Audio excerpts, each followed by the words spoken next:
शुक्लाम्बरधरं विष्णुं शशिवर्णं चतुर्भुजं प्रसन्नवदनं ध्यायेत् सर्वविघ्नोपशान्तये। यस्व्यासं वसिष्ठनप्तारं चित्ते पौत्रमकल्मषं पराशरात्मजं वन्दे सुखतातं तपोनिधिं। व्यासाय विष्णुरूपाय व्यासरूपाय विष्णवे नमो वै ब्रह्मनिधये वासिष्ठाय नमो नमः। अविकाराय शुद्धाय नित्याय परमात्मने सदैकरूपरूपाय विष्णवे सर्वजिष्णवे यस्य स्मरणमात्रेण जन्म संसारबन्धनात् विमुच्यते। नमस्तस्मै विष्णवे प्रभविष्णवे। ॐ नमो विष्णवे प्रभविष्णवे। श्रीवैशम्पायन उवाच श्रुत्वा धर्मानशेषेण पावनानि च सर्वशः युधिष्ठिरः शान्तनवं पुनरेवाभ्यभाषत। युधिष्ठिर उवाच किमेकं दैवतं लोके किं वाप्येकं परायणं स्तुवन्तः कं कमर्चन्तः प्राप्नुयुर्मानवः शुभं। को धर्मः सर्वधर्माणां भवतः परमो मतः किं जपन्मुच्यते जन्तुर्जन्म संसारबन्धनात्। श्रीभीष्म उवाच जगत्प्रभुं देवदेवम् अनन्तं पुरुषोत्तमं स्तुवन्नाम सहस्रेण पुरुषः सततोत्थितः तमेव चार्चयं नित्यं भक्त्या पुरुषमव्ययं ध्यायन् स्तुवन् नमस्यं च यजमानस्तमेव च। अनादिनिधनं विष्णुं सर्वलोकमहेश्वरं लोकाध्यक्षं स्तुवन् नित्यं सर्वदुःखातिगो भवेत्। ब्रह्मण्यं सर्वधर्मज्ञं लोकानां कीर्तिवर्धनं लोकनाथं महद्भूतं सर्वभूतभवोद्भवम् एष मे सर्वधर्माणां धर्मोऽधिकतमो मतः यद्भक्त्या पुण्डरीकाक्षं स्तवैरर्चे नरः सदा। परमं यो महत्तेजः परमं यो महत्तपः परमं यो महद्ब्रह्म परमं यः परायणं पवित्राणां पवित्रं यो मङ्गलानां च मङ्गलं दैवतं देवतानां च भूतानां यो व्ययः पिता यतः सर्वाणि भूतानि भवन्त्यादियुगागमे यस्मिंश्च प्रलयं यान्ति पुनरेव युगक्षये तस्य लोकप्रधानस्य जगन्नाथस्य भूपते विष्णोर्नाम सहस्रं मे शृणु पापभयापहम् यानि नामानि गौणानि विख्यातानि महात्मनः ऋषिभिः परिगीतानि तानि वक्ष्यामि भूतये। ऋषिर्नाम्नां सहस्रस्य वेदव्यासो महामुनिः छन्दोनुष्टुप् तथा देवो भगवान् देवकीसुतः अमृतांशोद्भवो बीजं सिद्धिर्देवकीनन्दनः त्रिसामा हृदयं तस्य शान्त्यर्थे विनियुज्यते विष्णुं जिष्णुं महाविष्णुं प्रभविष्णुं महेश्वरम् अनेकरूपदैत्यान्तं नमामि पुरुषोत्तमम्। अस्य श्रीविष्णोर्दिव्यसहस्रनामस्तोत्रमहामन्त्रस्य श्रीवेदव्यासो भगवान् ऋषिः अनुष्ठुप् छन्दः श्रीमहाविष्णुः परमात्मा श्रीमन्नारायणो देवता अमृतांशोद्भवो भानुरिति बीजम् देवकीनन्दन स्रष्टेति शक्तिः उद्भवक्षोभणो देव इति परमो मन्त्रः शङ्खबृन्नन्दकी चक्रीति कीलकं शान्गदन्वा गदाधर इत्यस्त्रं रथाङ्गपाणिरक्षोभ्य इति नेत्रं त्रिसामा सामगस्सामेति कवचम् आनन्दं परब्रह्मेति योनिः ऋतुसुदर्शनः काल इति दिग्बन्धः श्रीविश्वरूप इति ध्यानं श्रीमहाविष्णुप्रीत्यर्थे सहस्रनाम जपे विनियोगः। ध्यानं क्षीरोदन्वत्प्रदेशे शुचिमणिविलसत्सैकतैर्मौक्तिकानां माला क्लुप्तासनस्थस्फटिकमणिनिभैर्मौक्तिकैर्मण्डिताङ्गः शुभ्रैरभ्रैरदभ्रैरुपरि विरचितैर्मुक्तपीयूषवर्षैः आनन्दीनः पुनीयादरिनलिनगदाशङ्खपाणिर्मुकुन्दः भूः पादौ यस्य नाभिव्यदसुरनिलश्चन्द्रसूर्यौ च नेत्रे कर्णावासास्य रौद्रमुखमपि दहनो यस्य वास्थेयमब्धिः अन्तस्थं यस्य विश्वं सुरनरखगो भोगि गन्धर्वदैत्यैः चित्रं रम्यते तं त्रिभुवनवपुषं विष्णुमीशं नमामि। ॐ नमो भगवते वासुदेवाय। शान्ताकारं भुजगशयनं पद्मनाभं सुरेशं विश्वाकारं गगनसदृशं मेघवर्णं शुभाङ्गं लक्ष्मीकान्तं कमलनयनं योगिहृद्यानगम्यं वन्दे विष्णुं भवभयहरं सर्वलोकैकनाथं मेघश्यामं पीतकौसेयवासं श्रीवत्साङ्कं कौस्तुभोद्भासिताङ्गं पुण्योपेतं पुण्डरीकायताक्षं विष्णुं वन्दे सर्वलोकैकनाथं नमः समस्तभूतानाम् आदिभूताय भूभृते अनेकरूपरूपाय विष्णवे प्रभविष्णवे सशङ्खचक्रं सकिरीटकुण्डलं सपीतवस्त्रं सरसीरुहेक्षणं सहारवक्षस्थलशोभिकौस्तुभं नमामि विष्णुं शिरसा चतुर्भुजं छायायां पारिजातस्य हेमसिंहासनोपरि आसीनमम्बुदश्याममायताक्षमलङ्कृतं चन्द्राननं चतुर्बाहुं श्रीवत्साङ्कितवक्षसं रुक्मिणी सत्यभामाभ्यां सहितं कृष्णमाश्रये। हरिः ॐ।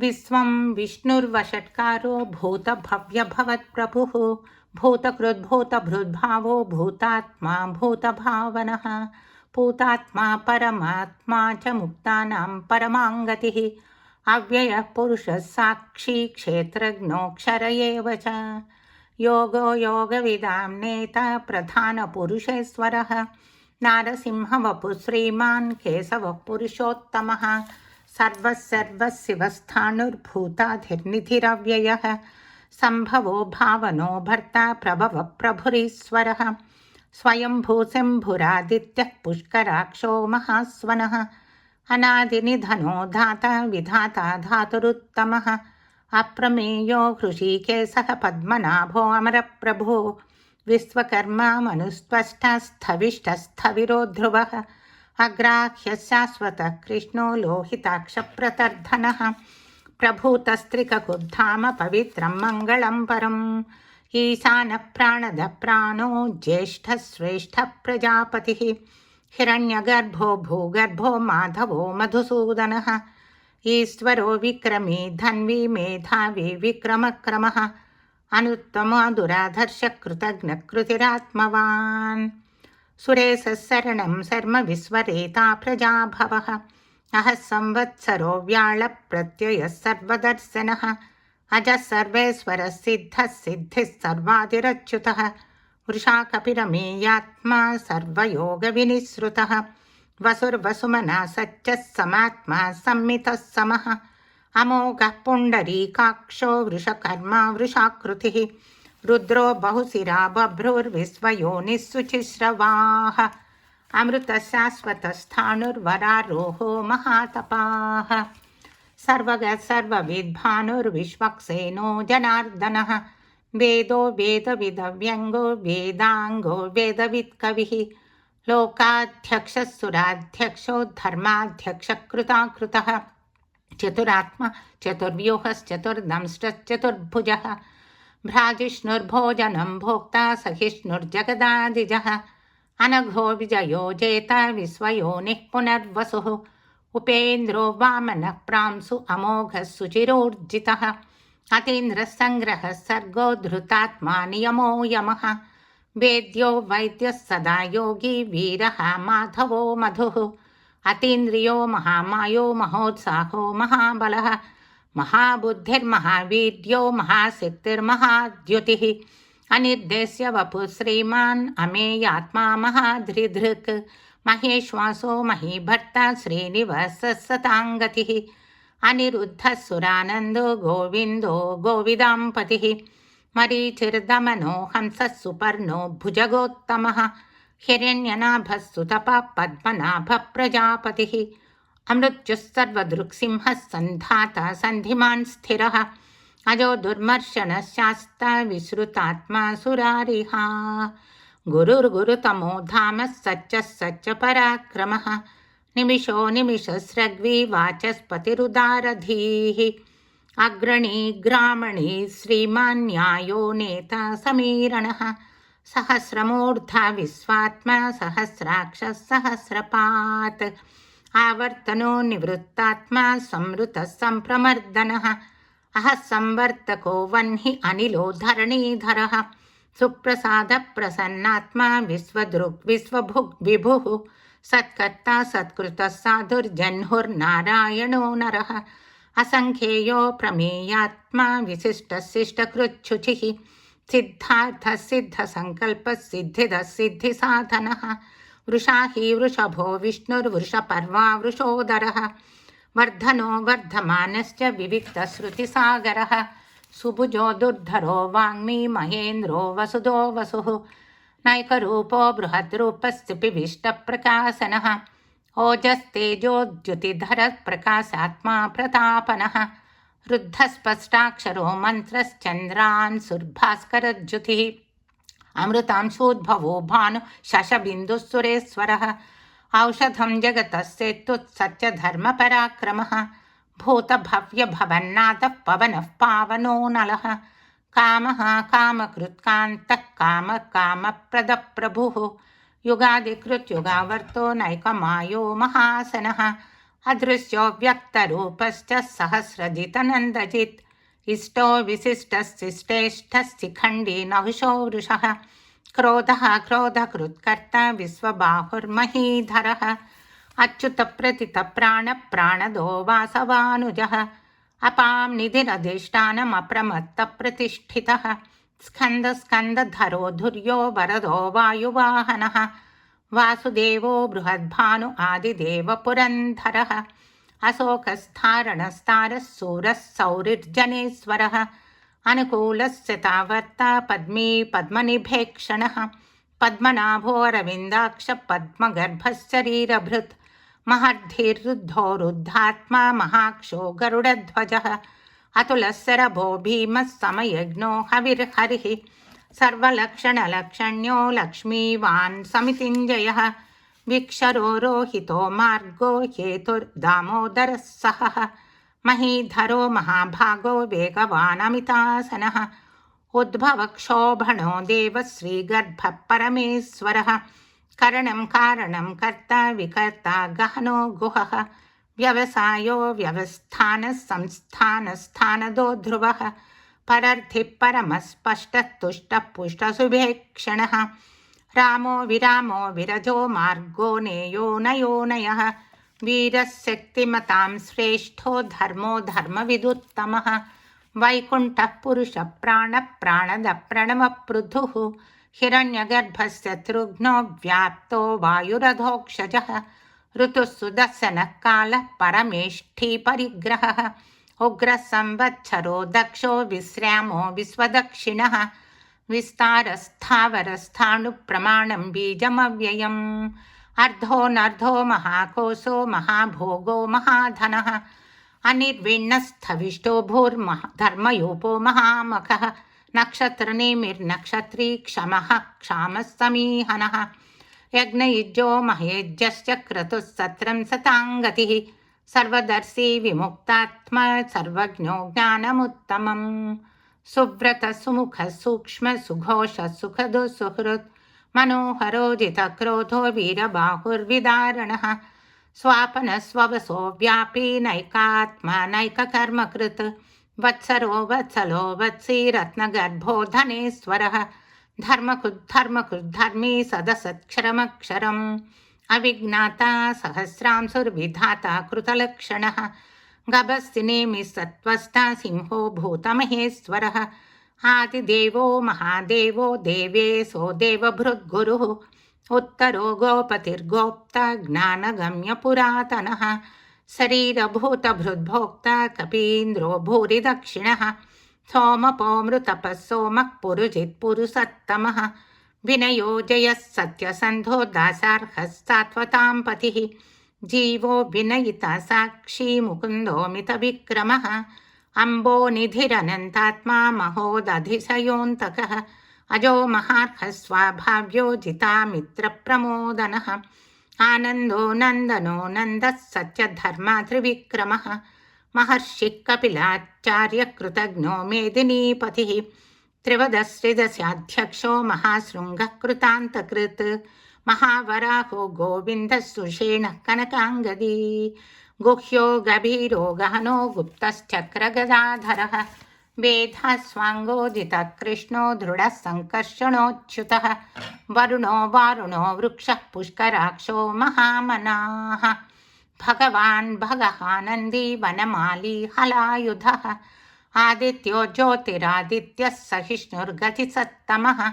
सुधन्वा खण्डपरशुदारुणो द्रविणप्रदः दिवक्सृक् सर्वदृग्व्यासो वाचस्पतिरयो निजः त्रिसामा सामगः सामनिर्वाणं भेषजं भिषक् सन्न्यासकृच्छमः शान्तो निष्ठा शान्तिः परायणम् शुभाङ्गः शान्तिदः स्रष्टः कुमुदः कुवलेशयः गोहितो गोपतिर्गोप्ता वृषभाक्षो वृषप्रियः अनिवर्ती निवृत्तात्मा संक्षेप्ता क्षेमकृच्छिवः श्रीवत्सवक्षा श्रीवासः श्रीपतिः श्रीमताम्बरः श्रीधः श्रीसः श्रीनिवासः श्रीनिधिः श्रीविभावनः श्रीधर श्रीकर श्रेयः श्रीमान् लोकत्रयाश्रयः स्वक्षस्वग्नश्चतानन्दो नन्दिर्ज्योतिगणेश्वरः विजितात्मा विधेयात्मा सत्कीर्तिश्चिन्न संशयः उदीर्णः सर्वतश्चक्षुरनीशः शाश्वतस्थिरः भूषयो भूषणो भूतिर्विशोकः शोकनाशनः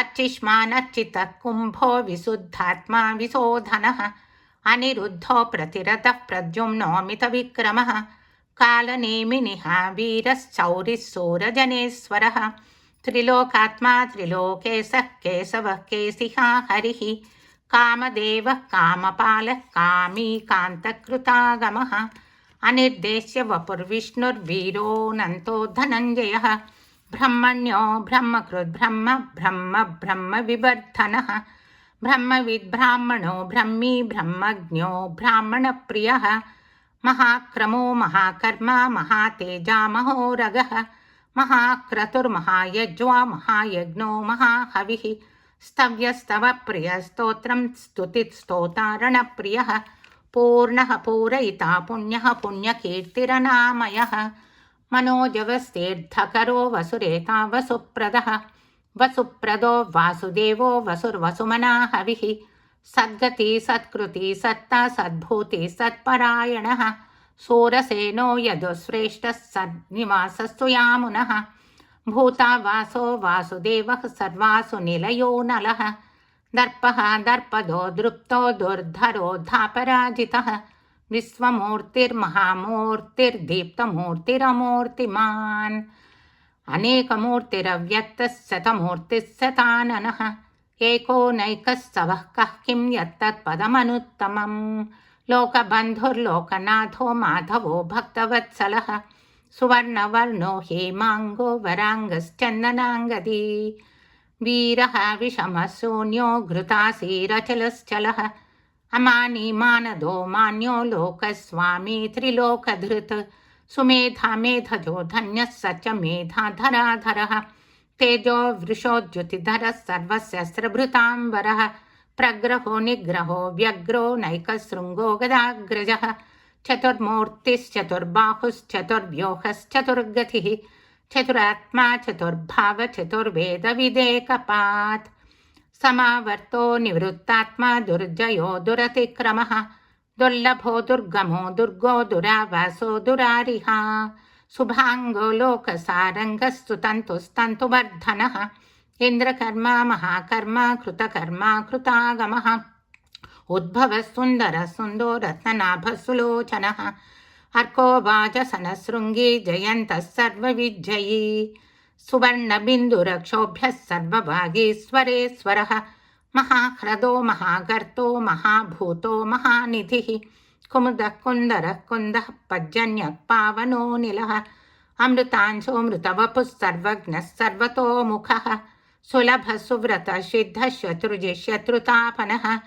न्यग्रोदोदुम्बरो स्वस्थश्चाणूरान्ध्रनिषूदनः सहस्राक्षी सप्तजिह्वा सप्तैधा सप्तवाहनः अमूर्तिरनघोचिञ्चो भयकृद्भयनाशनः अणुबृहत्कृशस्थूलो गुणभ्रूर्निर्गुणो महान् अधृतस्वधृतस्वास्य प्राग्वंसो वंशवर्धनः भारभृत्कथितो योगी योगी सर्वकामदः आश्रमश्रमणक्षाम सुपर्णो वायुवाहनः धनुर्धरो धनुर्वेदो दण्डो दमयिता दमः अपराजितः सर्वसहो नियन्ता नियमो यमः सत्त्ववान् सात्विकः सच्च धर्मपरायणः अभिप्रायप्रियार्होः प्रियकृत्प्रीतिवर्धनः विहाय स गतिर्ज्योतिः सुरुचिर्हुतभुग्विभुः रविर्विरोचनः सूर्यः सविता रविलोचनः अनन्तो हुतभुग्भोक्ता सुखदो नैकजोऽग्रजः अनिर्विण्णः सदामर्षि लोकाधिष्ठानमद्भुतः सनातनतमः कपिलः कपिरव्ययः स्वस्तिदः स्वस्ति कृस्वस्ति स्वस्ति भुक् स्वस्ति दक्षिणः अरौद्रः कुण्डली चक्री विक्रम्योर्जितशासनः शब्दातिगः शब्दसः शिशिरः सर्वरीकरः अक्रूरः पेसलो दक्षो दक्षिणः क्षिम्णाम्बरः विद्वत्तमो वीतभयः पुण्यश्रवणकीर्तनः उत्तारणो दुष्कृतिः पुण्यो दुःस्वप्ननाशनः वीरः रक्षणः सन्तो जीवनः पर्यवस्थितः अनन्तरूपोऽनन्तश्रीजितमन्युर्भयापहः चतुरस्रो गभीरात्मा विदिशो व्यादिशो दिशः अनादिर्भूर्भुवो लक्ष्मी सुवीरो रुचिराङ्गदः जननो जनजन्मादिर्भीमो भीमपराक्रमः आधारनिलयो धाता पुष्पः सप्रजागरः ऊर्ध्वगः सत्पथाचारः प्राणदः प्रणवः पणः प्रमाणं प्राणनिलयः प्राणभृत् प्राणजीवनः तत्त्वं तत्त्वविदेकात्मा जन्म मृत्युजरातिगः भूर्भुवस्वस्तरुस्तारः सविता पितामहः यज्ञो यज्ञपतिर्यज्वा यज्ञाङ्गो यज्ञवाहनः यज्ञभृत् यज्ञकृत् यज्ञी यज्ञभुक् यज्ञसाधनः यज्ञान्तकृत् यज्ञगुह्यमन्नमन्नाद एव च आत्मयोनी स्वयं जातो वैखानः सामगायनः देवकीनन्दनः स्रष्टा क्षितिसक्पापनाशनः शङ्खवृन्नन्दकी चक्री साङ्गधन्वा गदाधरः रथाङ्गपाणिरक्षोभ्यः सर्वप्रहरणायुधः श्रीसर्वप्रहरणायुध ॐ नम इति वनमाली गदी शाङ्गी शङ्खी चक्री च नन्दकी श्रीमान्नारायणो विष्णुर्वासुदेवोऽभिरक्षतु वनमाली गदी शाङ्गी शङ्खी चक्री च नन्दकी श्रीमान्नारायणो विष्णुर्वासुदेवोऽभिरक्षतु वनमाली गदी शाङ्गी शङ्खी चक्री च नन्दकी श्रीमान्नारायणो विष्णुर्वासुदेवोऽभिरक्षतु इतीदं कीर्तनीयस्य केशवस्य महात्मनः नाम्नां सहस्रं दिव्यानामशेषेण प्रकीर्तितं य इदं शृणुयान् नित्यं यश्चापि परिकीर्तयेत् नाशुभं प्राप्नुयात् किञ्चित् सोमुत्रेह च मानवः वेदान्तगो ब्राह्मणः स्यात् क्षत्रियो विजयी भवेत् वैश्यो धनसमृद्धः स्यात् शूद्रः सुखमवाप्नुयात् धर्मार्थी प्राप्नुयात् धर्ममर्थार्थी चार्धमाप्नुयात् कामानवाप्नुयात् कामी प्रजार्थी चाप्नुयात् प्रजां भक्तिमान् यः सतोद्धाय शुचिस्तद्गतमानसः सहस्रं वासुदेवस्य नाम्नामेतत् प्रकीर्तयेत् यशः प्राप्नोति विपुलं याति प्राधान्यमेव च अचलां श्रियमाप्नोति श्रेयः प्राप्नोत्यनुत्तमम् न भयं क्वचिदाप्नोति वीर्यं तेजश्च विन्दति भवत्यरोगो द्युतिमान् बलरूपगुणान्वितः रोगार्तो मुच्यते रोगात् बद्धो मुच्येत बन्धनात् भयान्मुच्येत भीतस्तु मुच्येतापन्न आपदः दुर्गाण्यति तरत्यासु पुरुषः पुरुषोत्तमम् स्तुवन्नाम सहस्रेण नित्यं भक्तिसमन्वितः वासुदेवाश्रयो मर्त्यो वासुदेवपरायणः सर्वपापविशुद्धात्मा याति ब्रह्म सनातनं। न वासुदेव भक्तानामशुभं विद्यते क्वचित् जन्म मृत्युजरा व्याधिभयं नैवोपजायते। इमं स्तवमधीयानः श्रद्धा भक्तिसमन्वितः युज्येतात्मसुखक्षान्तिश्रीधृतिस्मृतिकीर्तिभिः। न क्रोधो न समाचर्यं न लोभो नाशुभामतिः। भवन्ति कृतपुण्यानां भक्तानां पुरुषोत्तमे।